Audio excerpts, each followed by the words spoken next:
Bonjour, je suis Domitille et je vous accueille sur Ce qui nous lie, le podcast qui explore nos liens aux autres à la lumière de nos parcours et de nos expériences de vie. Ces expériences qui nous bousculent, nous fragilisent et nous renforcent sont l'occasion d'un nouveau regard sur ce qui nous entoure. Fragile et puissant, intime et distant, le lien ne cesse de se renouveler et c'est ça qui me passionne. Ensemble, nous entendrons les témoignages d'hommes et de femmes à des étapes différentes de leur vie. Ils nous partageront un engagement, une expérience, une épreuve qui a transformé et fait évoluer leurs liens avec ceux qui partagent leur quotidien. Leurs voix nous confieront leurs déceptions, leurs découvertes, leurs doutes, leurs questionnements, bref, ce qui nous lie.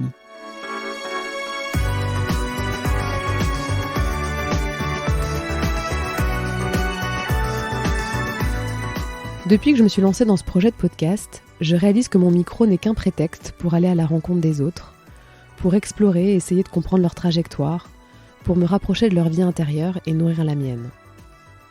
Je ne voulais pas aborder le projet d'Olivier sous l'angle de la performance sportive. Pour être honnête, ça ne m'a même pas effleuré l'esprit. Tant mieux, car a priori, ce ne sont pas mes petits joggings et mes cours de yoga qui vont établir la connexion sportive. L'UTMB, c'est la star de l'ultra-trail. C'est 171 km pour réaliser le tour du massif du Mont Blanc. 9 963 mètres de dénivelé positif. C'est au minimum une nuit pour celles et ceux qui arriveront en tête du peloton, et c'est nécessairement moins de 46 heures pour être finisher de l'UTMB. Bref, c'est plus grand que toi, que lui, que moi et que nous. C'est un projet qui t'embarque dans une nouvelle voie, une porte entrouverte sur une forme d'inconnu, celle qui sommeille en chacun de nous et qui, pour des raisons mystérieuses, trouvent un jour le moment et la manière pour s'exprimer. Est-ce en repoussant ses propres limites qu'on accède un peu plus à soi et au bonheur ? Merci Olivier, car sans le savoir, tu m'as permis d'apprivoiser un peu plus l'idée que se dépasser fait naître nos projets et nous rend heureux. Comme l'écrit Delphine Orviller dans son livre « Il n'y a pas de hasard », je crois que c'est la pire chose qui puisse arriver dans l'existence. Ne manquer ni de sel, ni de tendresse, ni d'amour. Parce qu'alors il n'y a aucune raison de se mettre à parler, à écrire ou à créer. Si t'es immanquablement toi-même, alors il n'y a rien à dire. C'est le mutisme de la plénitude.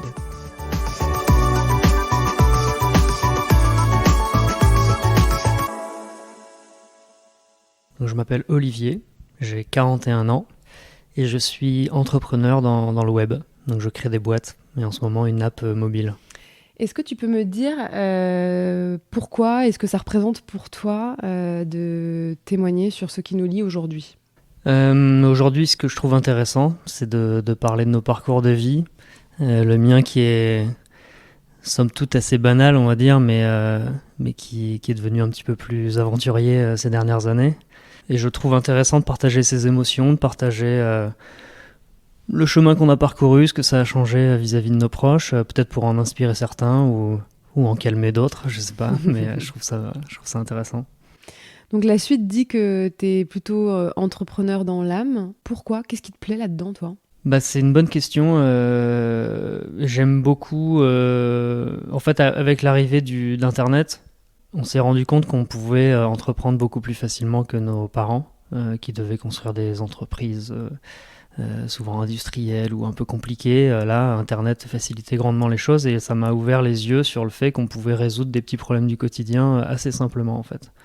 Et je sais pas d'où ça vient, parce que je suis pas issu d'une famille d'entrepreneurs, mais j'aime beaucoup l'idée de me poser des questions sur les petites souffrances du quotidien, les petits problèmes, les petits grains de sable dans les rouages, et de me dire qu'en fait facilement on peut créer une boîte pour arranger ça. Et puis il y a un petit côté aventurier, un petit côté liberté qui me plaît beaucoup. J'aime beaucoup l'idée de créer son équipe, de ne pas me faire imposer une sorte des règles ou voilà. J'aime bien ce petit espace de liberté, même si maintenant tout le monde le sait, je pense, parce que l'entrepreneuriat est très à la mode, mais c'est quand même son lot de souffrance et de up and down. Donc, mais ça me plaît beaucoup, ouais. Donc aujourd'hui, je t'ai invité pour que on va parler d'un projet sportif, on en dira plus tout à l'heure. À l'origine d'un projet, il y a toujours une naissance. Ce jour de l'année 2014, c'est celui de la naissance de ta fille. Et tu te prends une décharge d'adrénaline un peu inattendue et d'une intensité folle. Est-ce que tu peux nous raconter ce qui s'est passé ce jour-là ? Alors oui, ce jour-là, c'est sans doute la plus grosse décharge d'adrénaline de ma vie, je pense, même si on va parler d'autres événements. Mais ouais, ce jour donc le 23 octobre 2014, donc c'est la naissance de ma fille. En fait, avec ma femme, on était allé à l'hôpital la veille parce que bah voilà, contraction, c'était notre deuxième, donc on commençait à connaître un peu la musique et en fait on nous avait renvoyé chez nous parce que c'était visiblement pas le moment. Et le lendemain, en pleine nuit, ma femme, donc Marie, me réveille et elle me dit là, je crois quand même qu'il faut y aller, donc je suis un peu le calme de la famille et je lui explique que non, cette fois, faut pas qu'on se précipite, qu'elle prenne un bain, etc. On va voir comment ça se passe. Et en fait, finalement, on se rend compte que vraiment, c'est urgent. Donc, je vais chercher la voiture et elle monte dedans. Enfin, je la mets dedans parce que, en fait, le processus était déjà bien engagé. Elle arrivait même plus à s'asseoir. Et je me mets à conduire comme un taré dans les rues de Paris dans la nuit jusqu'à ce que... Quand tu dis que le processus est bien engagé, c'est-à-dire elle est dans quel état, Marie, à ce moment-là? Marie, elle crie comme un animal et je sens que vraiment c'est très très très violent quoi. C'est une grosse souffrance physique et qu'il se passe quelque chose quoi. Donc moi je viens de me réveiller, hein, donc je me suis réveillé il y a même pas une demi-heure. Et en fait là je commence pas à baliser, mais je commence à vraiment, mon cerveau s'active très très fortement pour savoir ce qu'il faut faire. Est-ce que je dois m'arrêter? Est-ce que je dois trouver des gens pour m'aider à la coucher? Est-ce que je dois appeler les pompiers? Est-ce que je dois tracer vers la maternité? Qu'est-ce que tu imagines à ce moment-là quand tu l'entends crier? Tu te dis le bébé arrive, elle a un problème. Qu'est-ce que tu te dis dans ta tête? Tu te souviens? En fait, à un moment, je vais quand même voir ce qui se passe et je vois le crâne du bébé qui apparaît. Et à ce moment-là, je me dis qu'en fait, je suis peut-être en train de faire une bêtise, quoi. Et qu'il faut que je m'arrête et que j'accouche Marie. Parce que je sais pas, en fait, que si un bébé peut vivre dans cette position quelques secondes, quelques minutes, je sais pas du tout. Je pense que si j'avais croisé ne serait-ce qu'un groupe de 2 personnes, je pense que je me serais arrêté pour faire le travail avec eux. Sauf qu'il y avait vraiment personne dans les rues de Paris. Mon GPS indiquait 10 minutes pour la maternité. Et à la vitesse à laquelle j'allais, je pense que j'allais y être dans 3-4 minutes. Et donc j'ai décidé de tracer en mettant ma main sur la tête, je sais pas pourquoi, pour essayer de, de la retenir un peu. Et je pense qu'au final, enfin tout le monde m'a dit au final c'était le bon choix, mais sur le moment je faisais pas trop le malin et même après je faisais pas trop le fier parce que je sais pas si c'était la bonne solution, si je mettais pas en péril en fait la vie du bébé.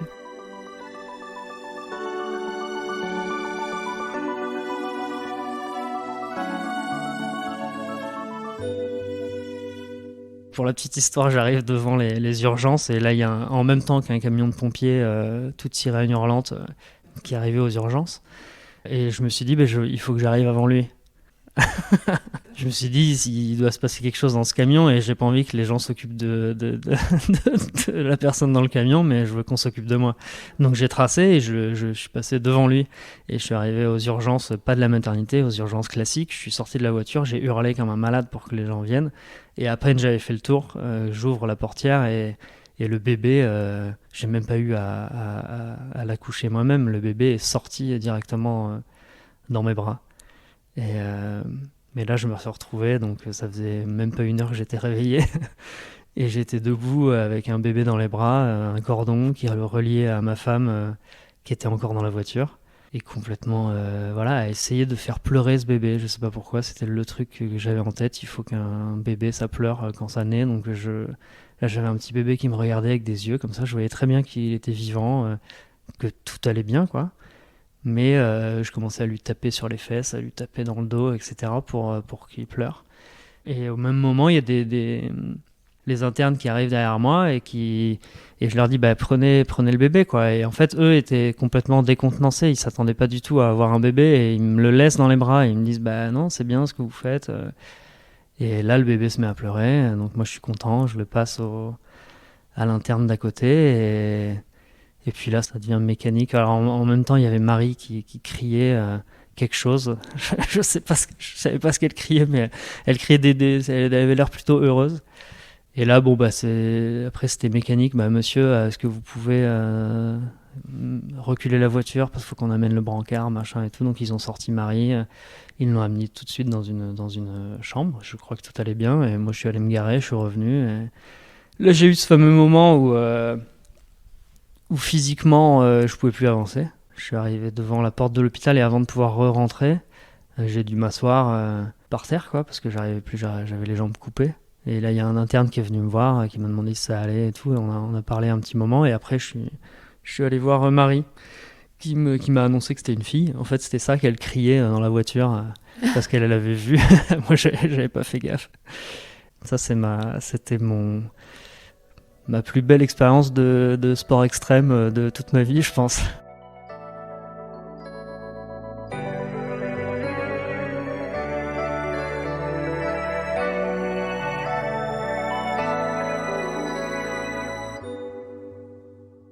Avec le recul, qu'est-ce que cette expérience, ça déclenche en toi? Parce que quand on a préparé cette interview, c'était amusant. Tu étais retombé sur un papier que tu avais écrit justement dans la foulée de la naissance de ta fille. Et sur ce papier, tu n'as pas noté n'importe quoi, quoi. Ouais, effectivement. Je sais plus si c'était quelques jours ou quelques semaines après cet événement, enfin cette naissance, mais j'ai eu le besoin, enfin l'envie ou le besoin d'écrire. Je suis pas quelqu'un qui écrit beaucoup normalement, mais c'est une des premières fois de ma vie où j'ai senti vraiment ce besoin-là d'écrire ce qui s'était passé. Sans doute parce que je l'avais raconté pas mal, évidemment, à mes amis et tout ça. Parce que j'avais aussi mis pas mal de temps à le raconter. Parce que quand je te disais que je savais pas trop ce qu'il fallait faire dans cette situation, pendant pas mal de temps après, je m'en suis un peu voulu d'avoir tracé à la maternité, de pas avoir géré les trucs moi-même pendant le trajet. Je savais pas si c'était bien ou pas d'avoir fait ça. Enfin, ça paraît bizarre maintenant. Maintenant, l'histoire est belle et marrante à raconter, mais pendant longtemps, je me suis demandé si c'était ça qu'il fallait faire. Et si j'avais pas, il aurait pas pu se passer quelque chose de grave, quoi. Et en fait, après, j'en ai parlé à plein de monde et tout le monde m'a dit non, t'as eu un super instinct de survie, c'est exactement ce qu'il fallait faire, machin. Donc ça m'a rassuré et j'ai écrit ça. Et quand j'en parle dans ce mot, en fait, que j'ai écrit pour moi et pour Marie, pour qu'on s'en rappelle tous les deux, c'est vraiment un petit souvenir à nous deux. Effectivement, je me surprends à parler de sport extrême, quoi.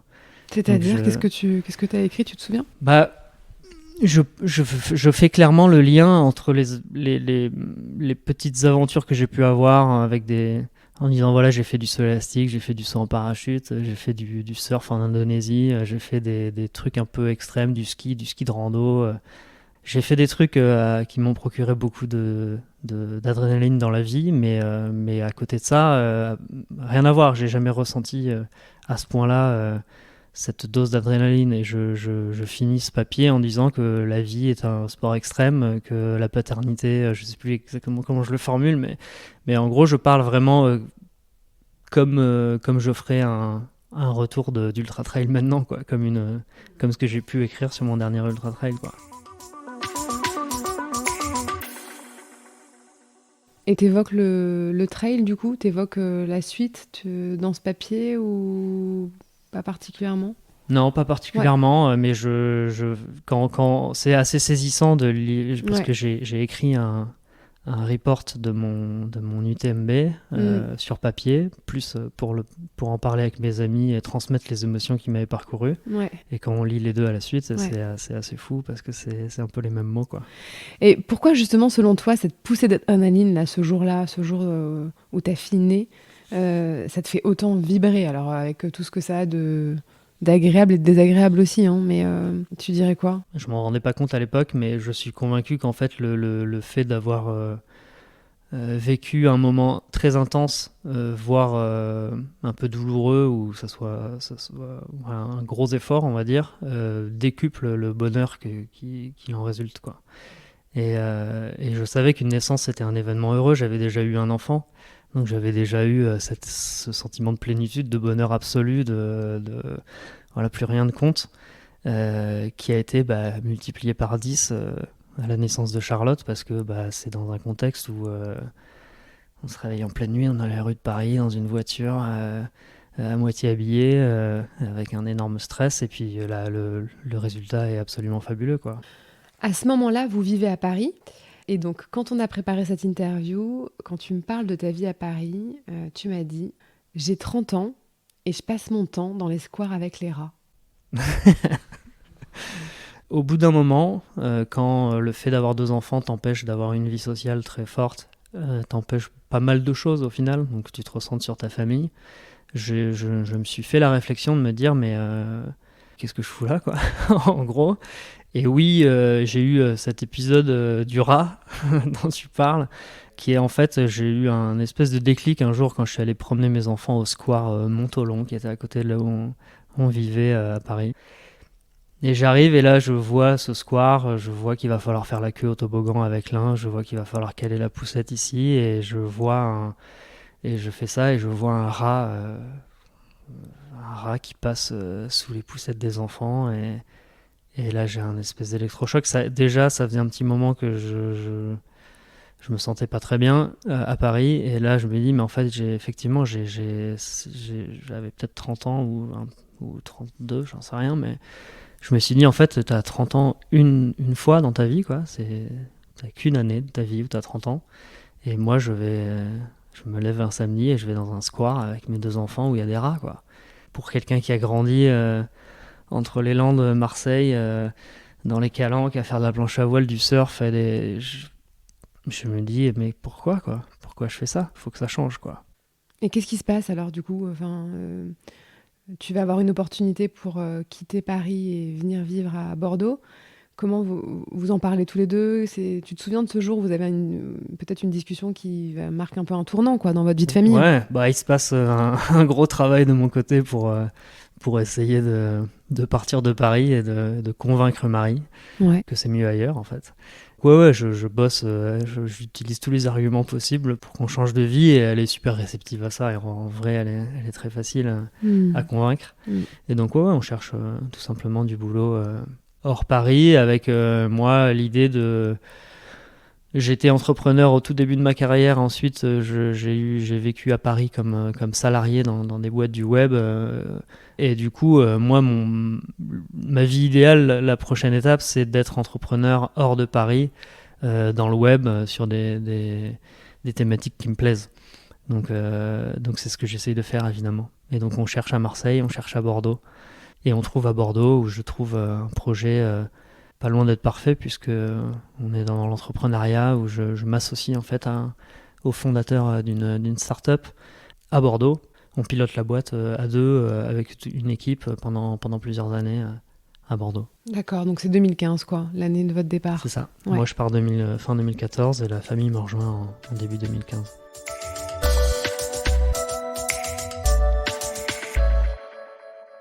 À ce moment-là, du coup, tu cours déjà de manière un peu régulière en solo. Oui. À Paris, tu m'évoquais voilà, que c'était vraiment une pratique régulière. Ouais, je cours parce que je cours pour m'entretenir, quoi. Je cours parce que je suis gras et qu'il faut se dépenser et que je fais pas beaucoup d'autres sports à part ça, quoi. Bon, tu fais quand même des courses type semi, puis des marathons de façon assez régulière. J'ai ce petit côté compète aussi que je cours pas que pour rien, quoi. Donc j'essaye de prendre des dossards. Je prends des dossards pour un 10 km, pour un semi-marathon. Et pendant que je suis à Paris, je vais jusqu'à faire mon premier marathon.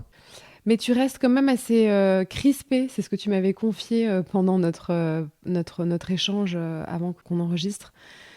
Tu m'as dit voilà, avoir été pendant un moment crispé et voire un peu cynique sur le jogger et toute la panoplie voilà, qui l'accompagne. Pourquoi? Qu'est-ce qui t'agace en fait à ce moment-là dans le jogger?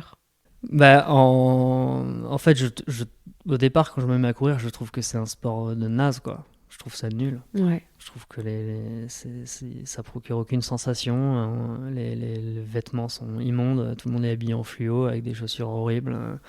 Et tu cours sur du béton à Paris. Enfin, je trouve ça vraiment nul.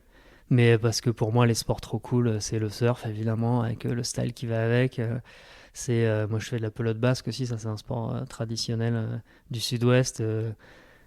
Qui est, à mon sens, le meilleur sport du monde, mais qui est aussi assez classe. J'aime les sports extérieurs, j'aime les sports un peu avec du matos, avec des cordes, etc. Et pour moi, le jogger, et je pense que c'est peut-être comme ça que me voit maintenant pas mal de monde, mais c'est... Il te fout le cafard, quoi. Ouais, ça me fout le cafard. Le mec qui va courir à Paris, ça me fout le cafard à l'époque. Puis tu vas découvrir le trail. Alors le trail, pour ceux qui connaissent pas, c'est la course en pleine nature. C'est ça, tu me C'est ça. corriges? Ouais. Et là, tu bascules en fait d'une certaine manière. C'est-à-dire que tu passes d'une forme de cynisme, de crispation, à un sentiment voilà de joie, quoi, de bonheur, de porter ton dossard quand tu cours. C'est ça. Qu'est-ce qui change? Pourquoi? En fait, effectivement, je vais courir sur du béton, enfin sur du macadam jusqu'au marathon, et après je découvre les trails. Et les trails, donc, comme tu dis, c'est des courses nature, donc c'est des courses sur des chemins. Ça peut être en montagne, ça peut être en forêt, mais c'est de la course nature. Je découvre un sentiment de liberté que j'avais pas eu depuis longtemps. Des paysages, les gens aussi. Je découvre que les gens sont super humbles, qu'il y a vraiment un peu tous les profils sur ce genre de course, que ça se parle beaucoup. Ça se la raconte pas, c'est beaucoup moins performance que des courses type marathon. Il y a des ravitaillements, il y a des gens qui nous parlent. Je sais pas, je découvre un univers que je connaissais absolument pas et je trouve ça vraiment hyper sympa. Moi, ce qui m'intéresse, c'est en fait quand tu passes, tu vois, d'une forme de un peu de cynisme dans la relation, qui selon moi, hein, enfin tu me dis si je me trompe, mais qui est aussi un peu une façon de rester à distance. Hein. C'est drôle, mais c'est une façon de rester à distance. Un truc plus basique, tu vois, genre je suis heureux, j'aime, et allez, je me mets dans le délire et je plonge dedans. Est-ce que selon toi, cette bascule-là, ça peut être le début de quelque chose? Oui, je pense. En fait, c'est le début de découverte des valeurs que moi j'ai trouvées dans le trail, mais que j'imagine sont également présentes dans la course à pied classique. En fait, je pense que je prends une leçon d'humilité, moi, quand je me mets à la course à pied en général. Et c'est que ce cynisme d'avant, cette espèce même de regard un peu moqueur sur les joggers et leurs t-shirts et leurs godasses, c'était juste un manque d'humilité de ma part. Et ça, plus je progresse dans la distance sur le trail, et plus je me rends compte qu'en fait l'humilité c'est fondamental pour arriver au bout, parce que tu as besoin des autres, tu as besoin de les comprendre. Donc ouais, pour moi c'est une vraie leçon, et maintenant je vois le regard descendant des gens quand tu vas faire ton jogging, et je ressens ça, je vois bien en fait. Tu perçois, ouais. Ouais. Je vois comment j'étais. Et ouais, c'est bien, c'est une belle leçon. Ouais, bien sûr, carrément. Ouais.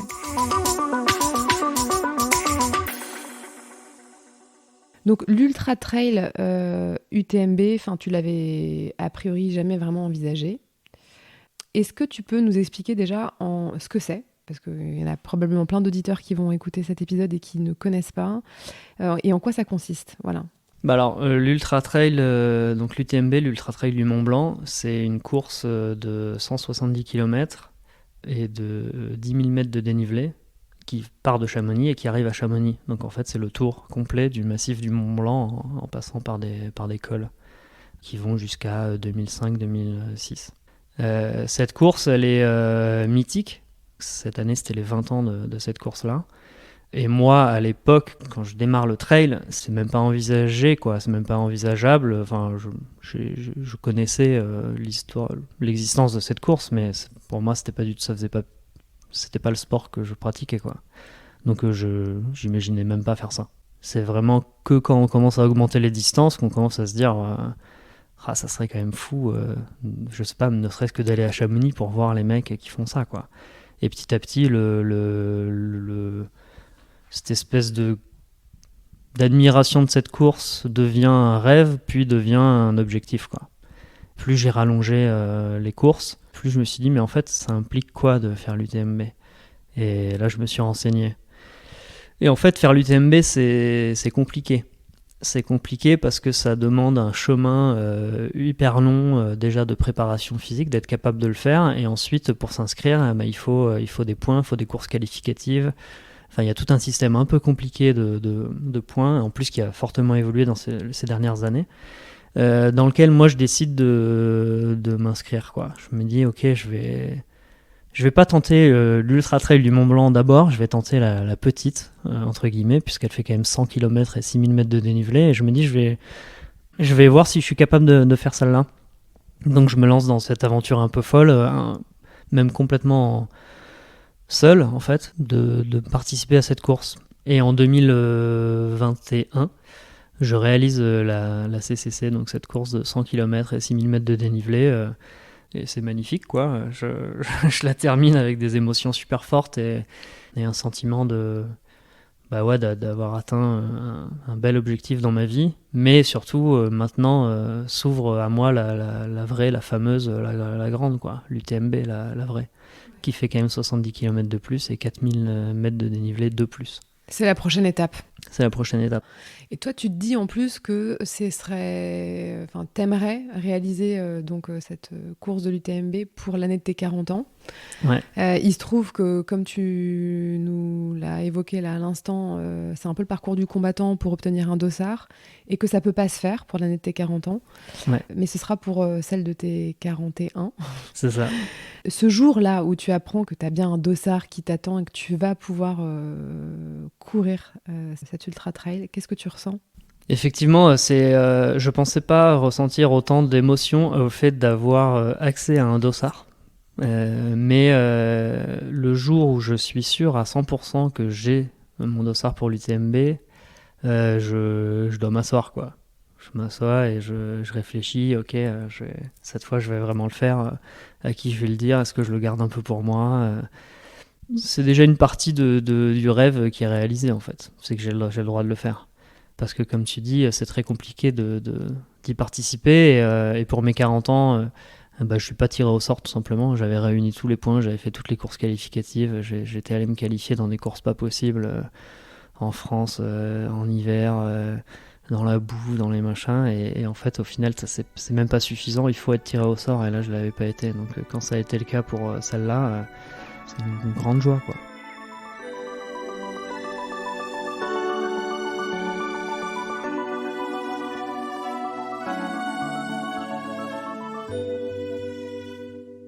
L'UTMB, donc, c'est bien plus qu'une performance sportive, c'est un projet, mais on va en parler. C'est un projet qui va rythmer ton quotidien pendant plusieurs mois, qui va l'organiser.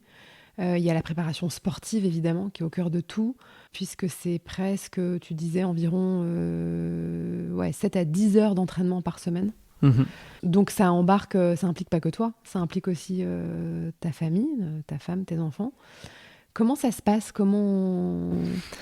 L'ultra trail en général, donc moi je considère l'ultra trail à partir des distances à partir de 80-100 km et du dénivelé.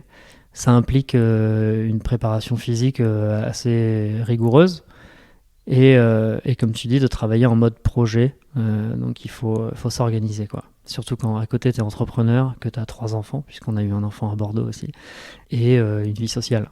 Donc ça implique pas mal de choses.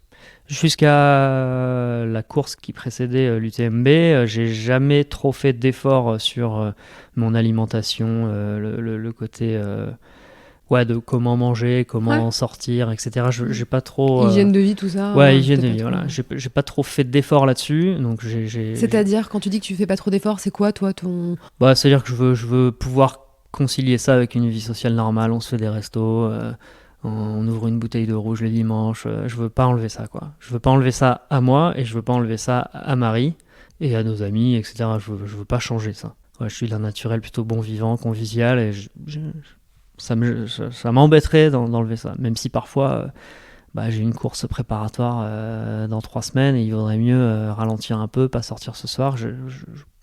J'ai pas envie, quoi. Donc j'ai envie de concilier les deux et ça se passe bien en fait jusqu'à la CCC, ça se passe bien, j'arrive à tout concilier. Après le programme d'entraînement est exigeant, donc il faut courir le matin avant d'aller bosser ou entre midi et 2.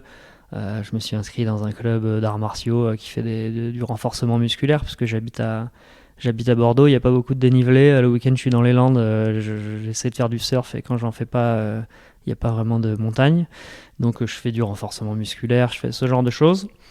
Donc ça implique une bonne organisation, Mais jusqu'à la CCC, ça va. Le projet UTMB, il change un peu de tout parce que là, je commence à avoir peur de pas y arriver en fait. Autant les autres courses, je savais que si je me préparais bien, je pourrais les finir parce que moi, je suis pas un coureur élite. Mon objectif, c'est de les finir ces courses. Mais là, j'ai peur. Là, je me dis en fait, je vais pas y arriver quoi. C'est vraiment 1000 fois trop long, 1000 fois trop haut. C'est trop dur quoi. Pour qu'on se rende un peu compte, ça veut dire concrètement l'UTMB, c'est combien de temps en fait, en termes de durée, c'est quoi? C'est la nuit, c'est le jour L'UTMB, tu pars le vendredi à 18h. Les meilleurs, ils arrivent donc les 20 heures après. Et ça doit se faire en moins de 46 heures ou 47 heures, je sais plus exactement. Et moi, j'en mets 40. Donc je suis vraiment au milieu du peloton. Il y a 2500 partants, il y en a 35% qui abandonnent. Et moi, j'arrive à peu près au milieu, quoi. Donc c'est 2 nuits. Et c'est 2 nuits, ouais. Tu pars... pour les derniers, c'est 2 nuits, ouais. Les premiers, c'est qu'une nuit. Mais oui, c'est 2 nuits, ouais. Donc en fait, c'est des choses que moi je connais pas. J'ai déjà fait des courses où j'ai couru une nuit entière et une journée entière. J'ai déjà connu des courses où j'étais dans la montagne, il faisait froid, d'autres où il faisait chaud, d'autres où il y avait de la boue, certaines où j'étais seul, d'autres où il y avait beaucoup de monde. Mais là, ça me paraît vraiment énorme. Et donc, pour revenir à ce que je disais, en fait, cette année-là, je décide de faire ce type de concession. Donc d'avoir une meilleure hygiène de vie et de changer en fait un peu socialement. Ouais. Oui, c'est ce que j'allais dire parce que du coup, ça implique des renoncements qui sont clairement visibles aux yeux des autres. Quand on a préparé cette interview, tu m'as dit très naturellement que toi, tu es plutôt d'un naturel fêtard, vous avez une bande d'amis, vous sortez souvent, enfin c'est important pour vous quoi, la table, les copains. Donc c'est pas neutre quoi de se changer, enfin de transformer ça. Comment ça se passe? Ça se passe sous la contrainte de sinon tu vas pas y arriver quoi. Donc ça m'enchante pas vraiment parce que c'est vrai que tu déçois un peu, je pense, certains amis. Bon, c'est pas une grande déception, mais je veux dire, tu déçois à partir un peu plus tôt des soirées, peut-être être moins dispo pour aller boire un verre ou pour se faire un week-end ou privilégier d'aller faire tes vacances à la montagne plutôt que d'aller avec les copains. Oui, c'est bizarre quoi. En fait, c'est se faire un peu violence finalement quoi. Mais en fait, c'est tellement récompensé par les moments que je vis à côté, même dans la préparation en fait, et dans les progrès que je vois sur ma préparation physique, sur l'intérêt grandissant que j'ai pour ces courses, ces valeurs, les manières d'y arriver, les manières. Je me renseigne énormément sur les manières psychologiques d'arriver au bout de ces courses-là. Je suis accompagné par des gens qui m'aident un peu en mode coaching mental allégé, on va dire, mais qui m'expliquent les rouages. Et en fait, je me passionne par ça, quoi. Donc ça me paraît 2000 fois plus important que le reste. Ouais, bien et sûr. 2000 fois plus passionnant. Mais c'est vrai que c'est pas facile. Et qu'est-ce que tu trouves dur, toi, alors? Parce que concrètement, tu m'avais dit, bah voilà, quand on a un dîner, enfin, je pensais qu'on sortait pas un soir et que j'apprends qu'il y a un dîner, bah moi, le lendemain, j'ai un entraînement de prévu, donc tout de suite, je suis focus entraînement et je me dis que ça va impacter mon entraînement. Enfin, tu vois, très concrètement, dans quel état d'esprit tu te retrouves? Comment tu penses, en fait? Qu'est-ce que tu te dis? J'essaie de pas passer pour le pénible de service, quoi. Donc, surtout auprès de Marie. Mais Marie, en fait, on avait eu une discussion quand j'ai eu le dossard. Je lui ai dit, écoute, ça y est, je vais faire l'UTMB. Donc, elle était trop contente pour moi et c'est génial. Et j'ai vraiment essayé de la sensibiliser en lui disant, ça a changé un peu nos vies. Et merci d'ailleurs de m'accompagner et tout ça et de comprendre. Mais là, ça va être un petit cran au-dessus, quoi. Donc, faut être prêt. Je pense que les vacances, là, cette année, on n'ira pas là, mais je pense plutôt là, et machin. Et donc là, je vois qu'elle elle me dit, ouais, ok. Mais en mode, d'accord, je vais faire l'effort, quoi. Là où avant, c'était d'accord, on va s'adapter. Là, c'est ok, je vais faire l'effort. Et ça, en fait, c'est tellement solo, voilà, tu as tellement l'impression d'être un peu égoïste de temps en temps à faire ce truc-là, que parfois, il y a un dîner qui n'était pas prévu, effectivement, un jeudi, alors que tu avais prévu le vendredi entre midi et deux de te faire une sortie longue et machin, ou tu peux pas demander à ta femme de se dire, bah, t'aurais dû le savoir, tu vois. Ouais, Donc, mais toi, qu'est-ce que tu te dis quand t'apprends qu'il y a ce dîner, tu vois? C'est ça qui est... toi, tu te dis, je vais y aller, mais je vais faire gaffe, et puis je vais passer pour un relou, quoi. Et surtout, je vais essayer de faire attention, quoi. Ouais, de pas vraiment être le Olivier d'avant, quoi. Plutôt essayer de montrer que j'ai envie d'être quelqu'un d'autre pour, voilà, sans non plus devenir monsieur trail qui parle que de trail, quoi. Ce que je suis un peu devenu depuis, quoi. Et là, aujourd'hui, c'est un bon exemple. Ouais. Quand tu dis le Olivier d'avant, parce que l'Olivier d'avant, c'est qui? Enfin, tu dirais quoi? Je pense peut-être un peu moins focus sur ses objectifs, quoi. Un peu moins sérieux, un peu plus décalé, quoi. Là, ces objectifs d'endurance m'obligent à un certain sérieux que j'avais peut-être moins avant, quoi, ou que je montrais moins avant. Et qu'est-ce que ça change d'ailleurs, du coup, justement, l'arrivée un peu du sérieux, tu vois, dans ton état d'esprit, d'une forme de rigueur, enfin, tu vois, un truc un peu plus pragmatique, peut-être terre à terre, basique, quoi, tu vois, dans ta façon, je sais pas, d'appréhender les autres, quoi, et même toi de te positionner. En fait, c'est bizarre, mais moi, je suis sérieux au boulot et je suis pas sérieux hors dehors du boulot. En gros, c'est ça que j'aimais bien dans ma vie d'avant. C'était de me dire, au boulot, je suis hyper focus et je suis une autre personne à côté, quoi. C'est-à-dire que je me détends vachement et puis je fais des sports cool, je fais du surf et je fais de la pelote basque et derrière on fait un repas et on se marre donc c'était ça ma vie, quoi. Des moments très conviviaux hors travail et travail d'être sérieux. Et là en fait, l'ultra trail, l'ultra distance t'oblige à être sérieux en dehors du boulot, quoi. Enfin, dans ton programme et d'être un peu seul aussi. Parce que au boulot, t'as des longues plages où tu bosses tout seul, tu prévois les trucs, machin et tout. Bah là c'est pareil. Là moi je suis peut-être un peu geek du truc, mais quand je prépare une course, je passe des heures devant un tableau Excel à écrire entre chaque étape quel est le dénivelé, où est le ravitaillement, où est le truc, machin. Je travaille là-dessus. C'est une activité qui te demande du travail, quoi. Bien sûr. On n'imagine pas en fait tout l'investissement que tu vois ça implique, en tout cas ou que ça déclenche. Parce que on n'est pas obligé de s'investir autant. Enfin, tu vois, peut-être probablement il y en a d'autres qui le font. Exactement, ce que j'allais te dire, c'est que ça, c'est ma méthode à moi. Mm. Moi, je croise des gens sur des courses, et même sur l'UTMB, qui sont beaucoup plus dans l'instant, sans préparation, quoi. D'ailleurs, je comprends pas comment ils font, mais qui partent et qui savent même pas où est le prochain ravitaillement. Et donc, ils ont l'air beaucoup plus libres que moi, mais moi, pour accéder à cette liberté, j'ai besoin de préparer le truc.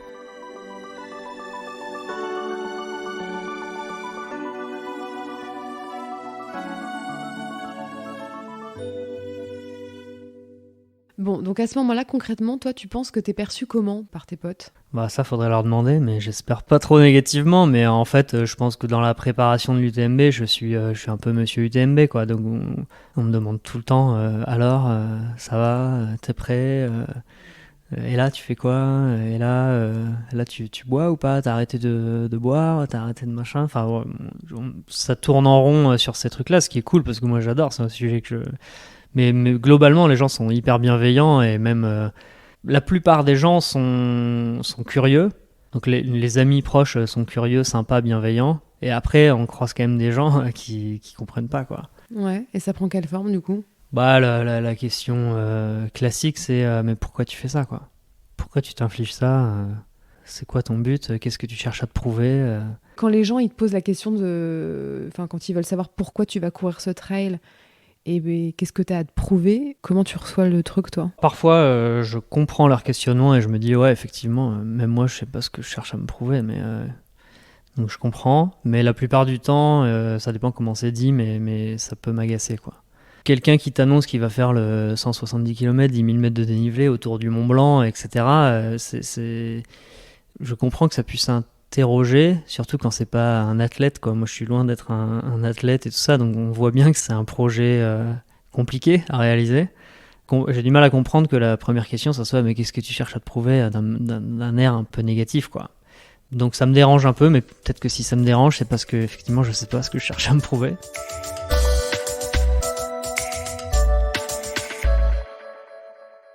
Et je pense qu'on a tellement besoin de soutien en fait dans ce truc-là qu'on aimerait que tout le monde dise c'est génial, c'est top, ah ouais j'aimerais bien faire ça moi aussi, on aimerait bien que les gens soient avec nous, donc je pense c'est compliqué d'avoir ce type de remarques, mais en vrai ça m'atteint pas trop, je sors généralement par une pirouette ou en retournant la question, quoi. Bah à ton avis qu'est-ce que je cherche à me prouver, je sais pas, toi tu fais quoi en fait pour te prouver des choses?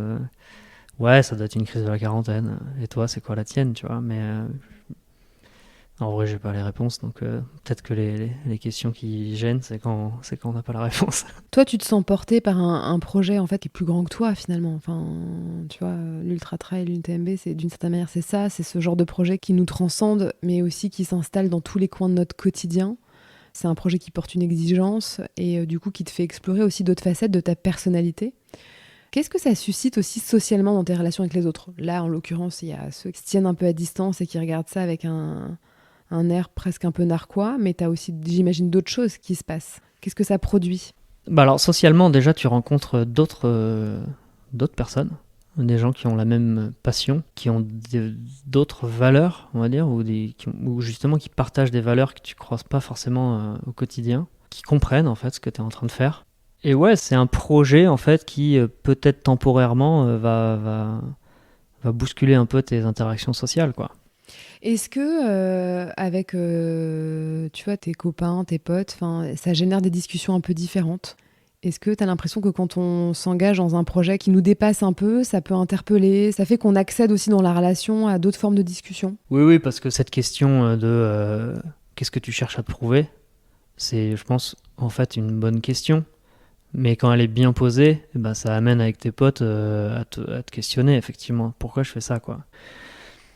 Je pense que ce type d'activité, surtout quand elle est faite par quelqu'un qui n'est pas un sportif de haut niveau, qui n'est pas, enfin moi c'est pas marqué sur ma tête que je vais faire des ultra trail à la base. Alors ça commence à l'être, mais j'ai pas, ouais, comme je te disais, j'ai pas un physique de triathlète. Je suis plutôt connu pour être un mec normal, bon vivant, qui fait des sports cool. Ça questionne. Les gens doivent se dire mais pourquoi il a pris ce virage ? Et donc ça questionne, et avec les potes, moi je trouve ça top d'en parler de ça. Parce que effectivement, moi je pense qu'il y a plein de raisons pour lesquelles je me suis lancé dans des projets comme ça, que je connais peut-être même pas moi-même, mais par contre je sais exactement ce que j'obtiens, et maintenant je sais vers quelle sensation je cours, quoi. Et quand j'ai des amis qui me disent du coup j'ai envie de faire pareil, ou de t'accompagner, si tu vas t'entraîner, je le fais avec toi. J'avais un copain qui m'avait dit pendant 2 semaines je fais ton entraînement et je fais toutes tes séances d'entraînement. Et c'est trop cool, enfin, c'est génial, je trouve. Ça permet de développer ses relations amicales de manière complètement différente à travers le sport, à travers un sport que les gens connaissent pas en fait.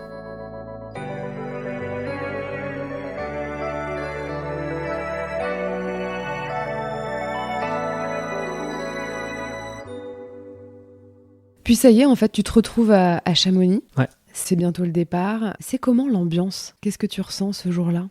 En fait, Chamonix, le dernier week-end d'août, premier week-end de septembre, c'est de la folie, quoi. C'est le rendez-vous mondial de tous les mecs qui font de l'ultra trail, en fait. C'est vraiment mythique, et les rues sont bourrées de gens qui sont tous à la recherche de la même chose. On sent vraiment qu'il y a un lien très fort entre les gens. Entre ceux qui vont chercher leur dossard, ceux qui l'ont déjà, ceux qui ont le bracelet UTMB, ceux qui ont le bracelet de la course d'en dessous, etc. Tout le monde se regarde, mais tout le monde se toise pas comme j'ai pu le voir dans d'autres compétitions. Là, c'est vraiment on va faire un truc de dingue ensemble, quoi. Moi, je regardais qui avait déjà son dossard UTMB, je regardais sa tête, et puis on croise nos regards, je sais pas, il y a quelque chose qui se passe dès la veille de la course. Il y a un truc, quoi. C'est vraiment, il y a une énergie assez folle, quoi, sur cette course. Et ce que je trouve absolument génial sur cette course, c'est qu'on a passé des années à être tout seul, et là on est tous ensemble. On est tous là. Et c'est sûr qu'en fait, un mec qui fait l'UTMB, c'est sûr qu'il est passé par les mêmes steps que toi. Parce qu'il a les points, il a les courses qualificatives et tout, donc c'est obligé. Donc on est tous là, et on est dans un cadre où l'organisation de l'UTMB, ils font les choses, et ça j'adore, c'est mon côté peut-être un peu festif, mais ils font les trucs à fond, quoi. Enfin, on va parler du départ, mais le départ c'est un truc de malade. Ils te mettent une musique de ouf, hyper forte. Le départ, t'es 2500 coureurs au pied de l'église de Chamonix, avec une vue sur le Mont Blanc. Il y a un speaker qui fait monter la sauce avec une petite musique derrière où il te dit vous allez traverser les montagnes, vous êtes là, il fait pleurer les gens, quoi. Ça part avec une américaine qui prend le relais pour te donner encore plus l'impression d'être au centre du monde, quoi. Et puis là, t'as les premières notes de Vangelis, Conquest of Paradise, qui est la musique de départ de l'UTMB, que tous les coureurs ont écouté 250 fois dans leurs oreilles pendant les entraînements.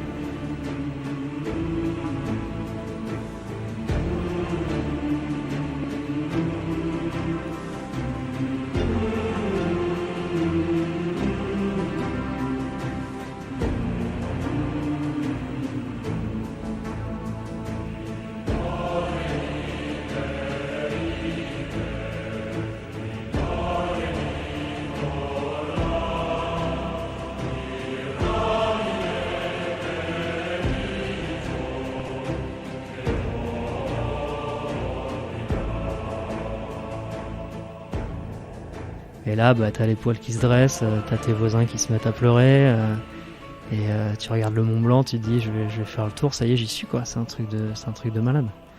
Donc ça, le fait de donner autant d'importance, qu'il y a un cérémoniel énorme et tout, ça dénote tellement avec ta solitude de l'entraînement, voire de tes courses de préparation, qu'en fait tu te dis putain, merci quoi, ça y est, enfin c'est mon moment quoi. Pendant la course, tu vas te faire assister par ton ami Laurent. Est-ce que tu peux nous expliquer en quoi consiste le rôle de celui qui assiste le coureur quoi? Effectivement, donc cette course, elle dure longtemps pour moi, elle va durer plus de 40 heures, dont 2 nuits. Et il y a des points de ravitaillement à peu près tous les 15-20 bornes. Et il y a certains points de ravitaillement où tu as le droit à de l'assistance. Donc c'est une personne qui peut te suivre avec un sac dans lequel il y a de la nourriture, des nouvelles fringues, des trucs comme ça, pour vraiment t'assister le long de la course. Et moi, donc c'est un ami, Laurent, qui lui avait déjà fait l'UTMB, qui a déjà fait même des courses encore plus extrêmes que l'UTMB, qui m'avait même proposé de faire cette assistance. Et lui, il était présent sur toutes les étapes où tu es censé être au plus mal, quoi, en fait. Et ça a une importance qui est capitale, quoi. Et puis après, mentalement, c'est aussi quelqu'un qui peut te demander comment ça va. Lui, il se trouve qu'il a l'expérience des courses.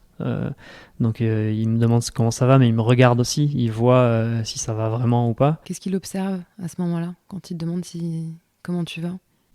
Je pense que son œil expert voit bien si ça va un peu, bien, très bien ou pas trop, quoi. Parce que moi, je suis d'un naturel à dire que ça va, quoi. Même, et en plus, je suis tellement content d'arriver au ravitaillement que j'oublie complètement que ça allait pas trop.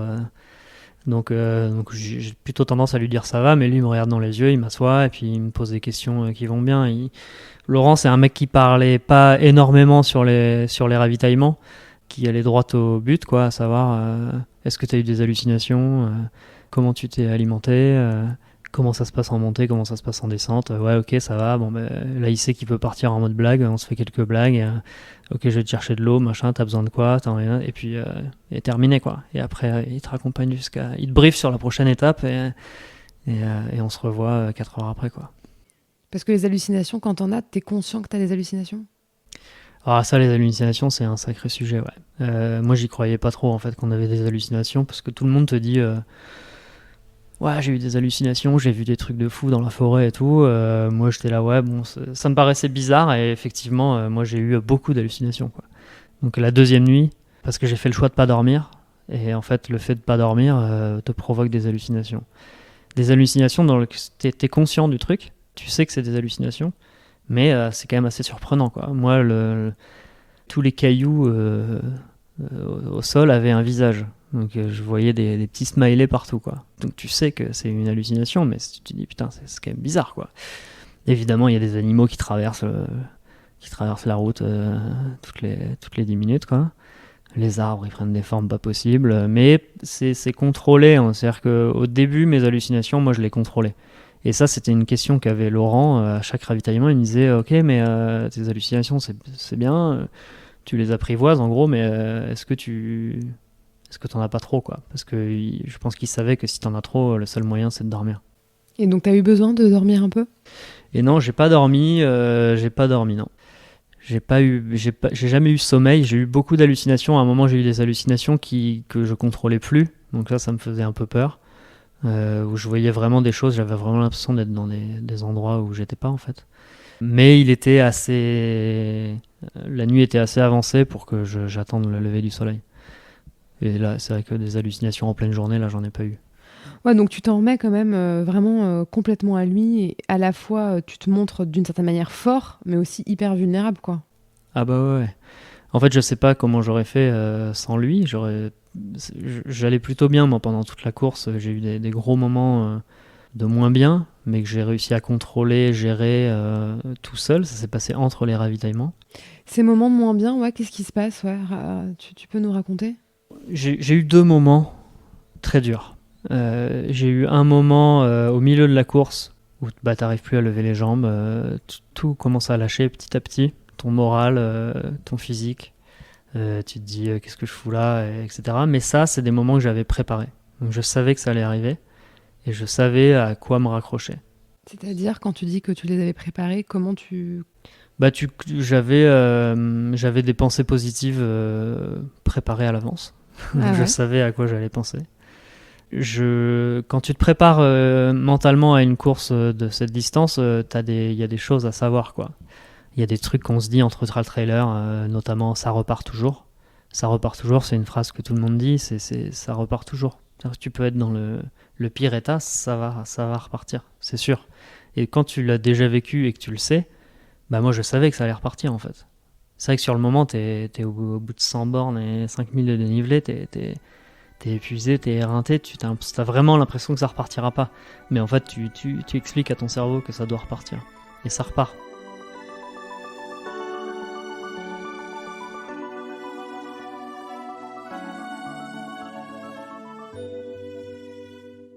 Donc ce moment-là, il était très dur, hein, vraiment, j'étais vraiment pas bien, mais je me suis alimenté, j'ai eu mes pensées positives, les petits trucs que j'avais prévus, mais voilà, les petites phrases toutes faites que je me répète dans ma tête, et ça finit par repartir. Donc ça, c'est le moment très dur, mais contrôlé.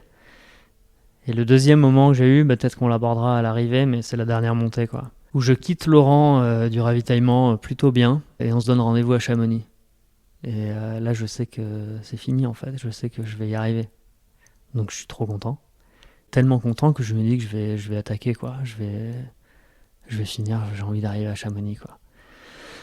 Et j'arrive en haut de la dernière montée, mais je sais pas, peut-être 5 km ouais, 5 km avant d'arriver au sommet de la dernière montée, je lâche, mais complet quoi. Ouais. Qu'est-ce qui se passe, du coup, quand tu dis que tu lâches complet? Bah je lâche, j'ai plus rien quoi, j'ai plus de jus et là pour le coup j'ai beau faire appel à ce que je veux, j'arrive même pas à faire appel à quoi que ce soit quoi. Ouais, les petites pensées que tu avais préparées, Ouais, je pense que je suis c'est... sorti de la course, je suis sorti du truc, genre j'étais déjà à Chamonix et en fait c'est le truc qu'il faut pas faire quoi. C'est qu'il faut sur un ultra trail comme ça, il faut prendre étape par étape, il faut te dire là j'arrive à tel endroit, là j'arrive à Courmayeur, là j'arrive au refuge Berton, là j'arrive à Arnouva, là j'arrive au Grand Col Ferret, tu vois, tu connais toutes tes étapes, Ouais. et moi à la fin j'ai fait tout bien mon travail au dernier ravitaillement, et là je me suis pas dit je monte à la Flégère en tant de temps, ce qui est prévu, machin et tout, non je me suis dit je vais à Chamonix, et en fait j'ai zappé une étape, et quand je suis arrivé, donc la Flégère c'est le dernier sommet avant Chamonix. Je suis arrivé, j'étais plus personne, quoi. J'étais un fantôme, j'arrivais même plus à parler. Donc c'est physique, mais je veux dire mentalement, du coup, c'est quoi? C'est toute la dark side qui remonte, enfin, tu vois, toutes tes pires angoisses qui te reviennent. Concrètement, ça peut prendre quel visage, quelle forme, ces moments où ça lâche, mais qui sont pas domptés, quoi, tu vois? C'est là et ça te Ouais. traverse, en fait. En fait, le moment où ça lâche, là, le dernier moment où ça lâche, c'est, je pense, très très physique et fatigue. Donc c'est vraiment très très lié au physique, mais j'arrive pas à me tenir mentalement pour que ça tienne, quoi. Donc vraiment, j'arrive plus, quoi. J'arrive plus, je suis en haut, j'ai plus les armes quoi. J'ai beau avoir préparé tout ce que je veux, j'arrive pas quoi. Donc j'essaye de me raccrocher à des trucs, mais j'y arrive pas. Dans la phase d'avant, le down d'avant, là, Ouais, que t'as évoqué, ouais. là ouais c'est moi, moi c'est souvent des angoisses qui remontent, des peurs. C'est trop bizarre quoi. Moi j'ai un gros point faible dans ma vie, c'est que je suis claustrophobe au dernier degré quoi.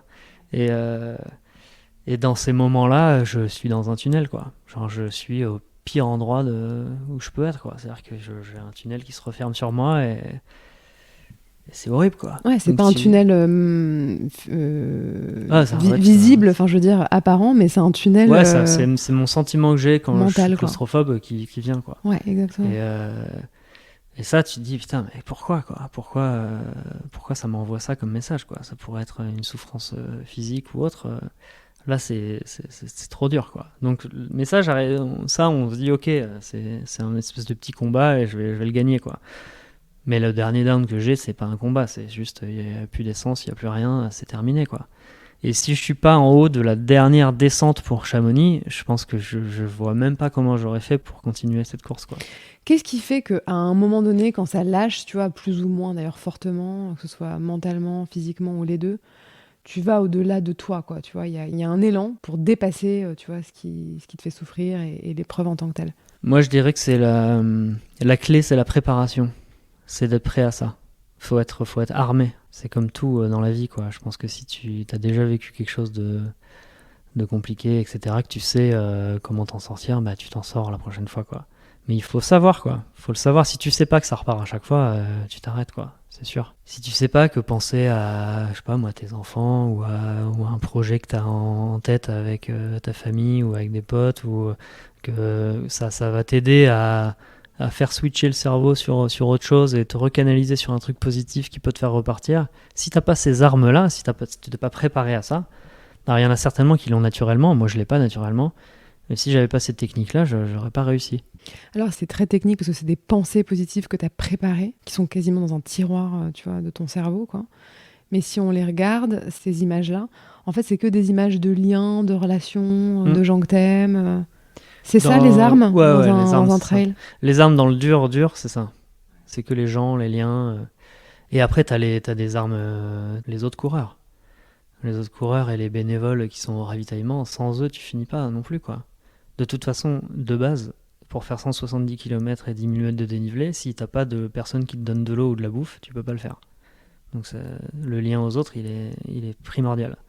Et quand t'es au fond du trou, au milieu de ta course, t'as des petites tapes sur l'épaule toutes les 10 minutes, quoi. Parce que t'as les mecs qui te disent, ça va mec, tu vas y arriver, ça repart, ils te sortent leurs phrases à eux, ils te donnent un petit peu de leurs armes aussi pour que tu y arrives, tu vois. Et toi tu fais pareil, tu fais que ça en fait. Moi la deuxième nuit j'ai fait que ça, tu vois, des mecs qui sont allongés sur le côté, qui ont complètement lâché, quoi, qui se mettent à dormir, et en fait tu passes ton temps à les voir, ça va, ouais, tu repars, tu veux de l'aide, et t'essayes de leur donner un petit peu de tes armes à toi parce que tu vas bien, tu vois, et donc c'est que ça. Donc oui, t'as tes armes que tu t'es préparé toi-même pendant ta préparation, tes pensées, les pensées pour tes proches et tout ça qui t'aident beaucoup. Et puis t'as les gens tout simplement, quoi.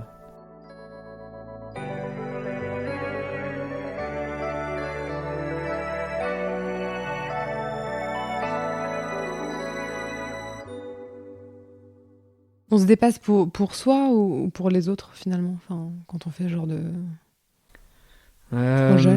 Je pensais que c'était pour moi, et en fait maintenant je me rends compte que pour les autres, ça a aussi du sens. Honnêtement, je pensais pas que les gens s'intéressaient autant à ça, quoi. Même à moi en particulier, quoi. T'as vraiment l'impression que c'est un truc super perso et égoïste, et en fait les gens ils aiment bien, quoi. Ouais, bah ça crée un écho, ça résonne, bien sûr. Pourquoi toi, tu penses ? Bah tu vois, moi j'ai fait, il y a une course qui m'a marqué dans ma préparation. C'était une course en Vendée, juste avant Noël. C'était 130 bornes en Vendée, sous la pluie, de nuit. C'était vraiment le cauchemar absolu, quoi. C'est vraiment la pire course que j'ai jamais fait. Et en plus, t'es peut-être 300 au départ et 150 à l'arrivée. Donc t'es seul pendant toute la course. Et c'était juste pour avoir les points pour faire l'UTMB que j'ai fait cette course. Quand je suis arrivé, j'étais tout seul.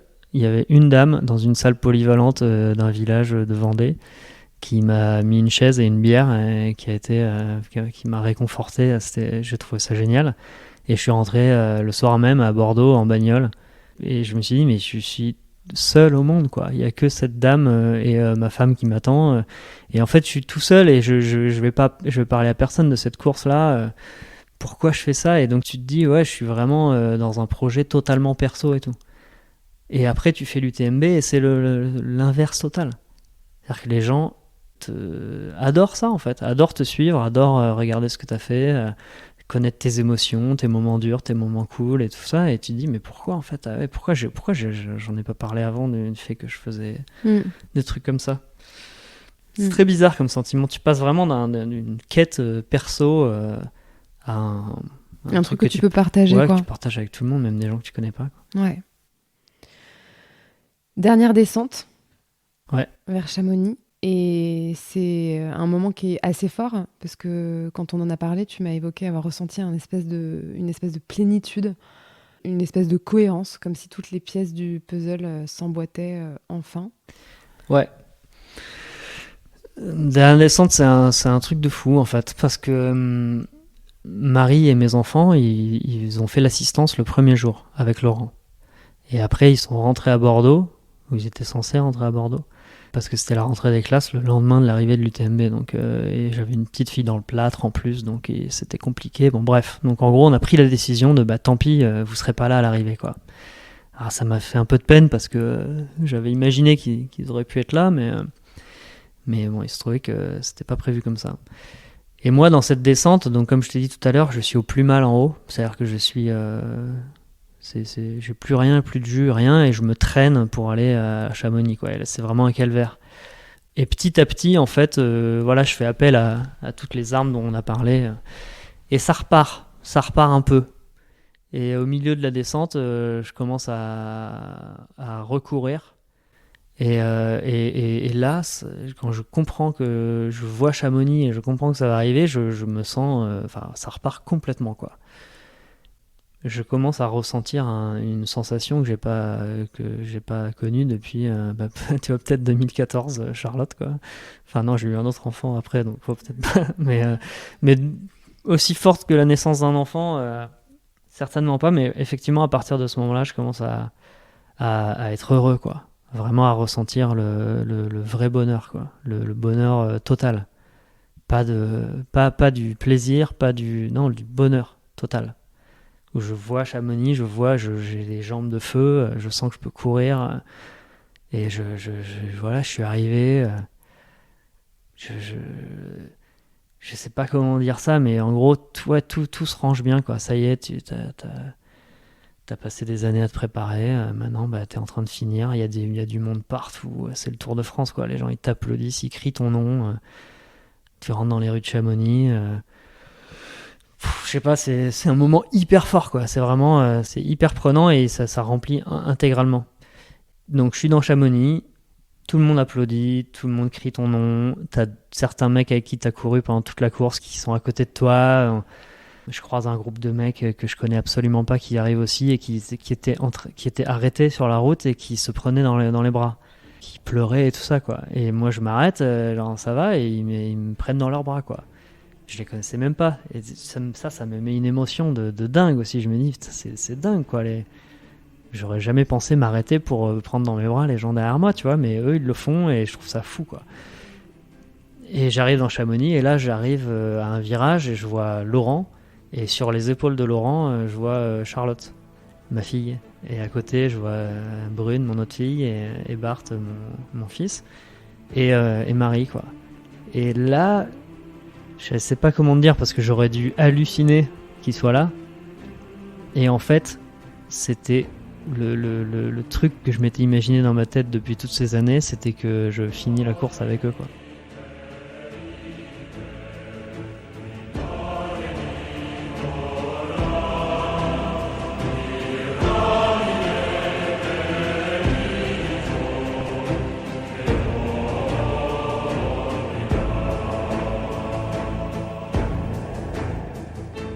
Et donc là, je fais le truc qu'il y avait dans ma tête depuis des années.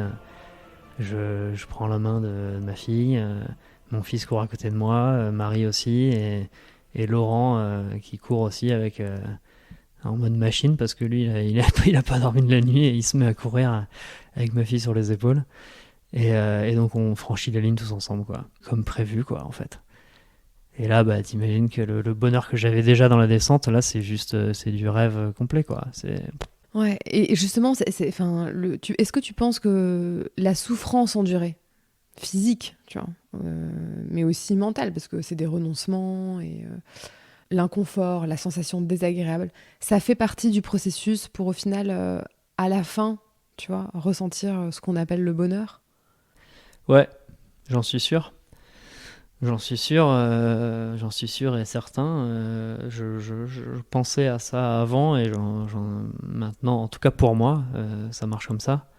Moi, honnêtement, j'étais surpris par cette sensation et ça m'était pas arrivé depuis très longtemps d'être surpris par une sensation. J'avais surpris par le fait d'être totalement heureux à 100% sans rien et vu d'où je sortais. C'est-à-dire que avant de ressentir ça, je ressens l'inverse une demi-heure avant, quoi. Et justement, c'est ça le chemin pour accéder au bonheur, tu penses, toi ? Peut-être, après c'est compliqué parce que est-ce qu'il faut souffrir pour être heureux on parle de quoi quand souffrance? Est-ce qu'on parle pas plutôt d'effort? Voilà, je pense pas qu'il faut avoir des souffrances morales ou des drames pour pouvoir être heureux derrière. Ça serait... J'ai écouté un peu ton podcast et j'ai entendu des souffrances qui sont bien autres que celles qu'on peut endurer pendant Ouais, bien sûr. UTMB, mais non, mais souffrance au sens implication, Ouais, dépassement de soi, et du coup, avec tout ce que ça peut impliquer, d'inconfort, de sensations désagréables, et parfois de souffrance physique, parce qu'en l'occurrence, toi, tu t'es poussé, quoi, physiquement. Ouais, moi, mon constat, c'est ça, c'est qu'on est plus ou moins tous à la recherche du bonheur, et je pense qu'on peut y arriver en arrêtant de confondre le plaisir et le bonheur, quoi. Et que le bonheur, faut aller le chercher, en fait. Je pense que ça implique de s'organiser, de se faire un projet pour aller le chercher, ce bonheur. Si on l'a pas déjà, hein, il y a peut-être qui ont cette sensation tous les jours, mais en fait, pour avoir cette sensation-là, je pense qu'il faut... Ouais, c'est con, mais il faut aller se la chercher, quoi. Et un projet comme l'UTMB, comme pourrait être n'importe quel autre projet, mais moi, ça me permet je l'ai pas fait pour ça, hein, mais c'est la conclusion du truc. C'est que je le referai pour ça, en fait, maintenant. Je me dis qu'effectivement, passer par des étapes compliquées, faire des renoncements, des choix, l'effort, la souffrance, des souffrances, enfin un effort d'intensité aiguë, en tout cas pour moi, c'est important d'avoir ça pour derrière pouvoir relâcher sans peut-être relâcher en se disant j'ai tout donné, j'ai fait le job, maintenant j'ai le droit de Bien sûr. de prendre ces sensations pleines balles, quoi. Ouais, moi l'UTMB ça va rester l'UTMB 2023, ça va rester, quoi. J'avais 41 ans, j'ai fait ça, je me rappellerai toute ma vie, quoi. En fait, la conclusion du truc, c'est que quand t'es en haut d'une montagne avec tes chaussures et ta petite bouteille d'eau et le lever de soleil, t'es juste le plus chanceux de la terre, quoi. Et tu m'avais parlé d'une phrase qui était importante pour toi, un peu un mantra, je sais pas si tu vois, celle à laquelle je fais référence. Ouais, j'en ai plusieurs, mais liées à l'Ultra Trail, j'aime bien me dire que de faire la souffrance ta meilleure amie et tu seras plus jamais seul.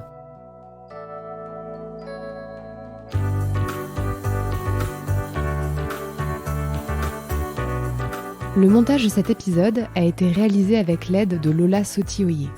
La musique a été composée par Thomas Laverne.